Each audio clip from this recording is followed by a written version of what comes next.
বিপদ সে কি আর বলে কয়ে আসে গা। অশোক বনে সীতেমা হা পিত্তেস করে চোখের জল ফেলছে, আর রঘুবীরের স্মরণ করেই চলেছে। আর ওদিকে রঘুবীর পাগলের মতো জঙ্গলে জঙ্গলে ছুটে বেড়াচ্ছে, আর শীতে শীতে করছেন। যত ভাবি যে কিছু কইব নে, ততই যেন অনাচ্ছিষ্টি বেড়েই চলেছে। না আমি কিছু বললে তো কোনো না কোনো একটা অনর্থ ঘটে, কিন্তু না বলেও তো থাকতে পারছি না। বলি কি বাউন ঠাকুর, তুমি তো তখন থেকে কত কথা করছো, তা সন্ধে তো এদিকে গড়িয়ে গেল, তাই আরতি বা কখন হবে আর বৈকালি বা কখন শেষ হবে, সব কিছুর তো একটা নিয়ম কানুন আছে নাকি? এই দেখো টান্দি, তুমি এত রাগ করছো কেন গা? আরতি হবে, নিশ্চয়ই হবে, কিন্তু মনটা যদি ভক্তি রসে ভরা না থাকে তাহলে শুধু আরতি করে কি হবে গা, কি হবে? এই জন্যে তো একটু রামলীলে আর সীতে মায়ের কথা বলছিলাম গা। হ্যাঁ, মনটা কেমন ভক্তি রসে টইটুম্বুর হয়ে গেল। এবার আরতি হবে, এবার আরতি হবে। জয় রঘুবীর, জয় রঘুবীর, জয় রঘুবীর।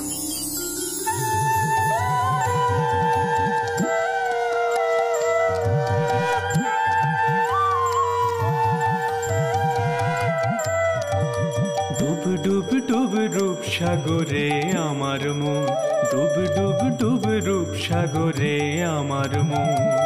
তলা তলে পাতাল খুঁজলে, তলা তলে পাতাল খুঁজলে পাবি রে প্রেম রত্ন ধন, পাবি রে প্রেম রত্ন ধন। ডুব ডুব ডুব রূপ সাগরে আমার মন, ডুব ডুব ডুব রূপ সাগরে আমার মন।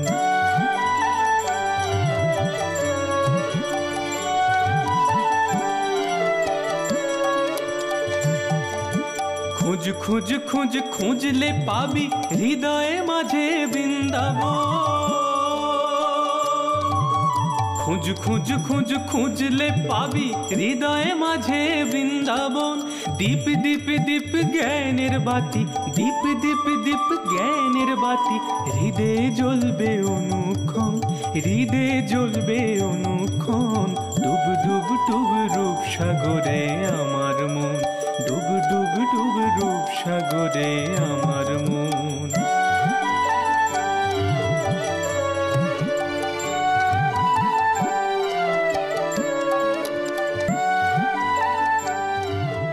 আহা পিসিমা, আপনি তো শুনলেন নে, এতক্ষণ ছোট্ট ওর কি সুন্দর কত কথা করলেন, যেন একেবারে মনে হচ্ছিল আমাদের চোখের সম্মুখে রাম সীতের পালা দেখছি। ওসব ভাবের কথা ভক্তির কথা তোমরা শোনো, তোমরা বোঝো বাছা, আমার শুনে বুঝে কাজ নেই গো। তিন কাল গিয়ে এক কালে ঠেয়েছে তো, এখন নাকি আমাকে আবার মনটাকে ভক্তিরসে ভরপুর করতে হবে। যত সব অনাচ্ছিষ্টির কথা তোমার বউ। পিসিমা, তুমি তো জানো আমাদের ছোট ঠাকুর জগৎ সংসারটাকে একটু অন্য চোখে দেখে। দেখো না কেমন ভাব জগতে বিভোর হয়ে থাকে।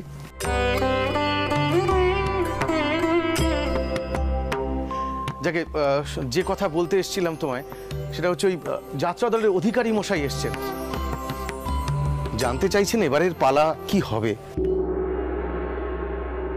তা সে কি চায়, এবছর নতুন কিছু চায়?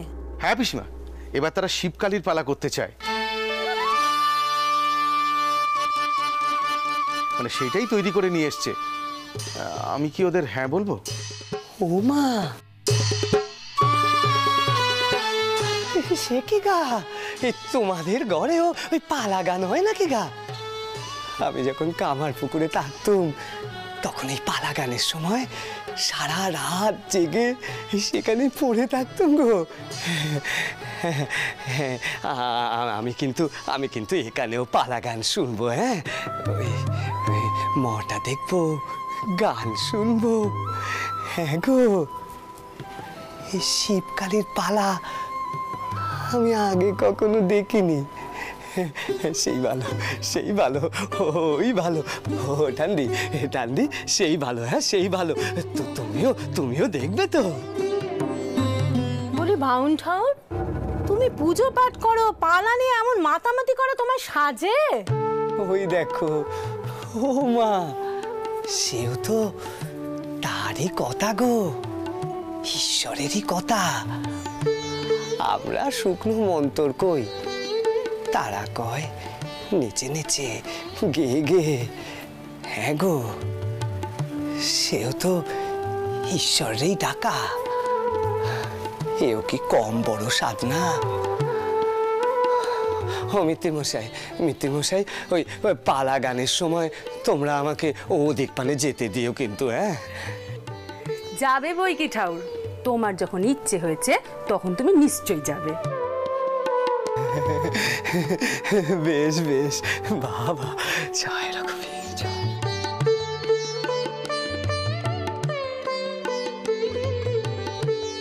বোঝো কাণ্ড, পুজো পাঠ রেখে তিনি নাকি এখন পালা গান শুনবেন। বলি কি দিগম্বর, এ তো আরেক বড় ফ্যাচাং হলো বাবা।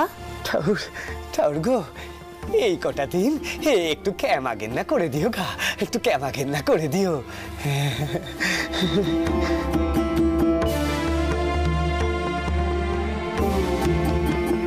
রোজ রোজ তো আর পালা গান হবে না।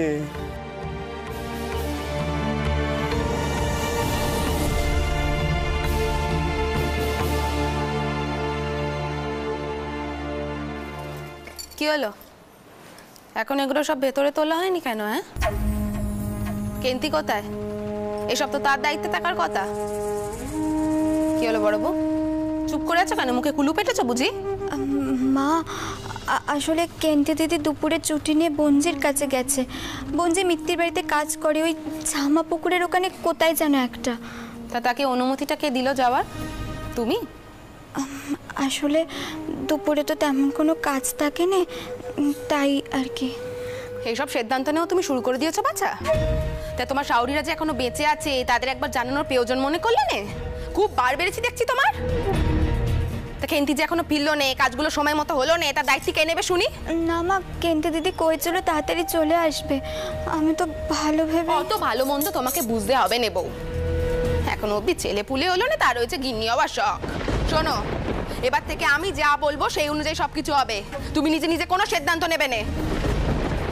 আর খেন্তি ফিরলে ওকে বলবে আমার সঙ্গে দেখা করতে, বুঝেছো? বড় বৌমনি, বড্ড দেরি হয়ে গেল গো, ছুটতে ছুটতে এসেছি। আসলে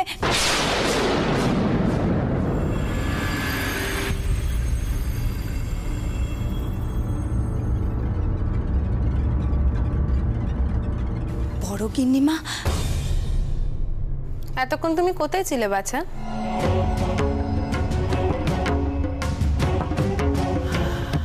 দুপুরবেলা থেকে আচার মাল মশলা সব বাইরে রোদে দেওয়া হয়েছে, আদা রোদে চললো, এখনো তোলা হলো নে। তো এসব তো তোমার কাজ।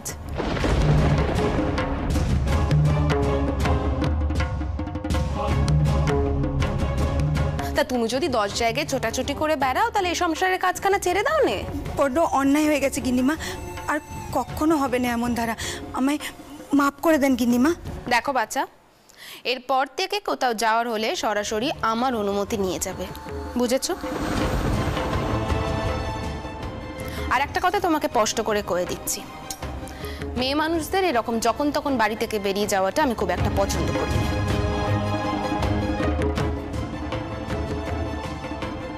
সে বাড়ির কাজের নখি হোক বা বাড়ির বউই হোক।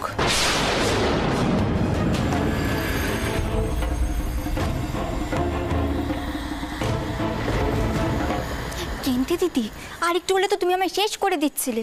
তুমি নিজেই তো কয়েছিলে আলো তাকতে তাকতে চলে আসবে। কি করব বলো বৌমনি, মিত্তির বাড়ি গিয়ে দেখি সেখানে যাত্রাদনের নো গেয়েছে, সেখানে বড় করে পালা গান হবে। মিত্তির বাড়িতে এক নতুন ঠাউর মশাই এসেছেন, তিনি আবার কথকতা করেন, আর সেখানে বঞ্জি ছিল, আর সব নিয়ে দেরি হয়ে গেল গো। তবে বৌরানী, পালা গান শুনতে কিন্তু আমি এক রেতে যাব, তুমি একটু ব্যবস্থা করে দিও গো। না না, ওসব আমি পারবো না, তারপর আমায় বকা খেতে হোক আর কি। কি পালা হবে গো কেন্তি দিদি? সেখানে সেখানে শিব আর মা কালীর লীলে নিয়ে পালা হবে। আর অনেক অনেক গানও আছে গো, আর মা কালীর নৃত্যও আছে। আমি কিন্তু যাব সেখানে। শুনলি তুই, কেন্তি দিদি নাকি সেখানে যাবেই। ও দিদি কই চলো নে গো, আমরাও যাই।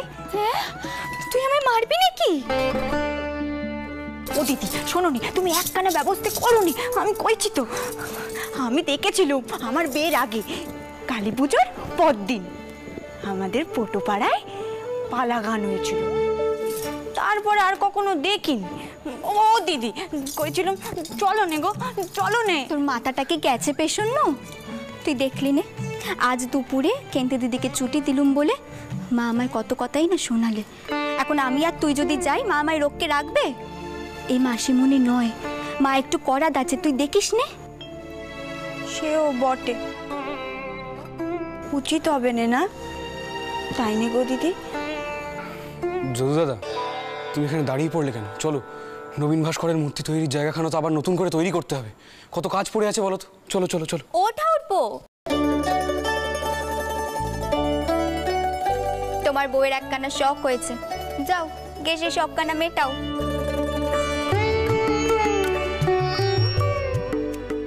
দিদি ভালো হচ্ছে না কিন্তু, কইছি আমি। তুমি কিছুটি কইবে না, কইবে না কিছুটি। পেছন্ন, এই পেছন্ন। বৌঠান বৌঠান, ভূপাল সবটাই শুনে নিয়েছেন। আর আর আপনি ভাববেন না, ভূপাল নিশ্চয়ই কোনো না কোনো উপায় বের করে ঠিক করবো, ওকে নিয়ে যাবে, দেখবেন। ভূপাল বাইরে বাইরে যতটাই শক্ত হোক, ভেতরে ভেতরে অতটা কঠিন নয়। যদু দাদা, এ কিন্তু তোমার ভারী অন্যায়। তুমি বৌঠানের সামনে এই কথাগুলো বললে তো? এরপর বৌঠান আমার কি দশা করবেন একবার ভেবে দেখেছো? বৌঠানের রঙ্গতামাশা ঠেলে এবার আমাকে বাড়ি ছেড়ে পালাতে হবে। সে আমি রঙ্গ তামাশা করি আর যাই করি না কেন ভাই, তোমার বউয়ের একখানা শখ হয়েছে, সে শখখানা তুমি মিটিও। তারও যে একখানা মন আছে, সে কথাখানা ভুলে যেও না যেন। যাও গে তার শখখানা মেটাও।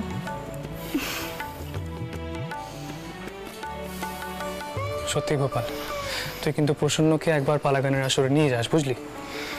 আমি হয়তো যেতে পারবো না, দিদিমা আমায় কিছু কাজ দিয়েছে। তো আমি যদি যাই তাহলে তাহলে বৌঠানকেও সঙ্গে নিয়ে যাবো যদু দাদা।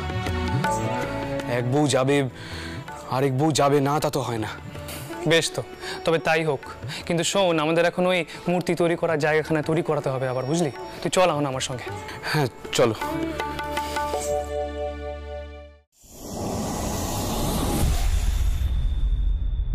আসুন নবীনবাবু, আসুন আসুন।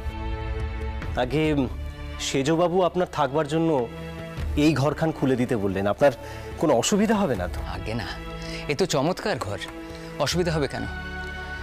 কিন্তু কি জানেন মল্লিক মশাই, আমি এখানে তো আপনাদের আতিথেয়তা গ্রহণ করার জন্য আসিনি। আমি কাজ কবে শুরু করতে পারবো বলুন?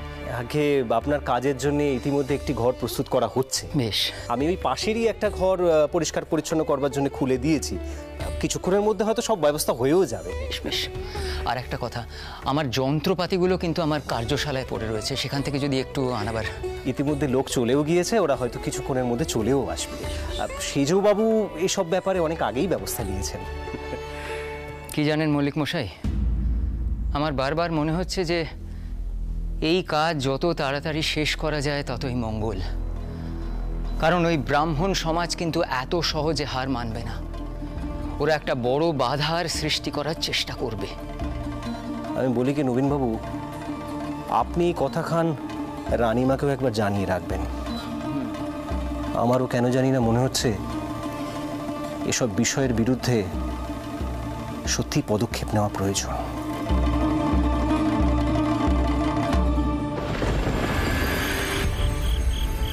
ঘরটাগুলো ভালো করে পরিষ্কার করবি, বুঝলি? আর এই বস্তাগুলো বাইরের একটা কোণে যত্ন করে রেখে দিবি। চল চল চল।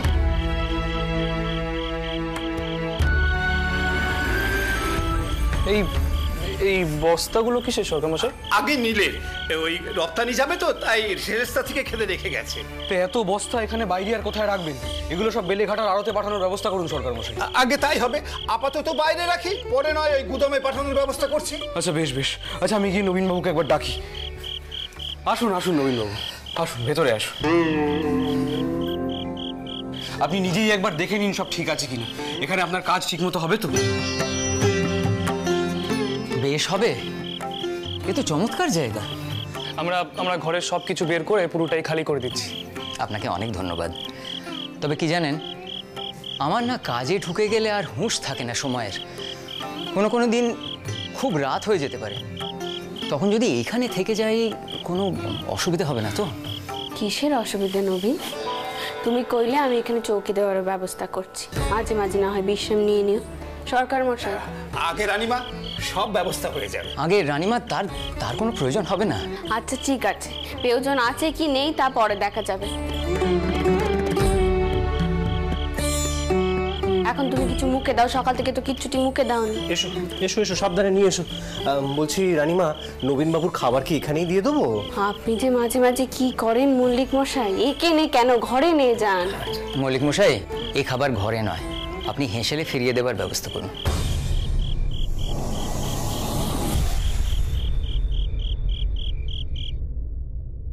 ওমা, কেন তুমি খাবে না? আমি ঠিক করেছি রানীমা, যতদিন এই মূর্তি আমি গড়ব, একবেলা হবিষ্যান্ন গ্রহণ করব। আমি বেশ বুঝতে পেরেছি যে আমি কোনো সাধারণ মূর্তি গড়তে যাচ্ছি না। এই মূর্তির মহিমাই আলাদা।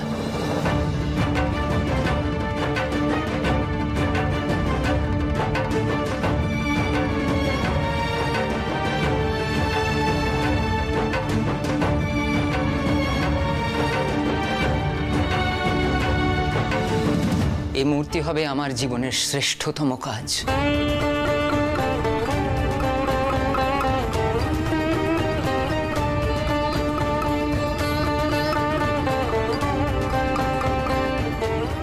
এমন মূর্তি গড়া তো সহজ নয় রানীমা, সম্পূর্ণ সংযমের দরকার।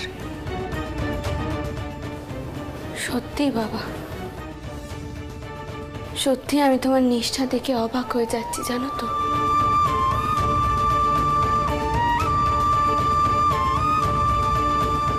আমাকেও এমন নিষ্ঠা সহকারে মায়ের মন্দির প্রতিষ্ঠা করতে হবে, তবে যদি আমি মায়ের আদেশ পালন করতে পারি। জয় মা।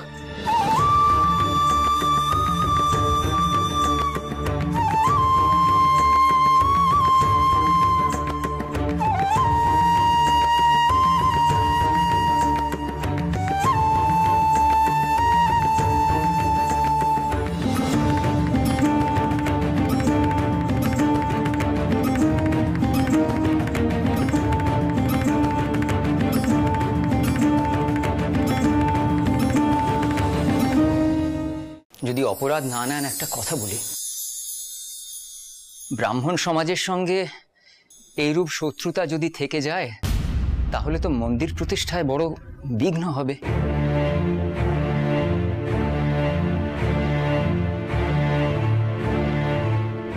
আপনার কার্যসিদ্ধির জন্য এমন একজন মানুষের দরকার যিনি ব্রাহ্মণদের সঙ্গে সরাসরি আলাপ আলোচনা করতে পারবে। এমন কি কেউ নেই রানীমা যিনি এই কাজ করতে পারেন? যদি থাকে আপনি সত্বর তার সঙ্গে যোগাযোগ করার ব্যবস্থা করুন। আমার মন বলছে রানীমা, ব্রাহ্মণ সমাজ চুপ করে বসে থাকবে না, বড় কোনো বাধা দেবার চেষ্টা করবে।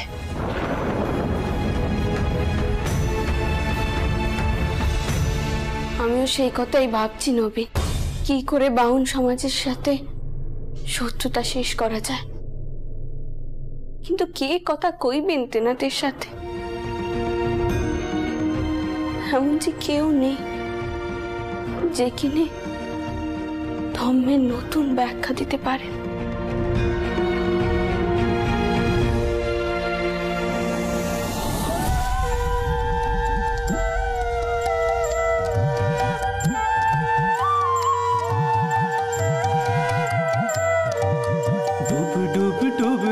সাগরে আমার মন, ডুব ডুব ডুব রূপ সাগরে আমার মন, তলা তলে পাতাল খুঁজলে, তলা তলে পাতাল খুঁজলে পাবি রে প্রেম রত্ন ধন, পাবি রে প্রেম রত্ন ধন। ডুব ডুব ডুব রূপ সাগরে আমার মন, ডুব ডুব ডুব রূপ সাগরে আমার মন।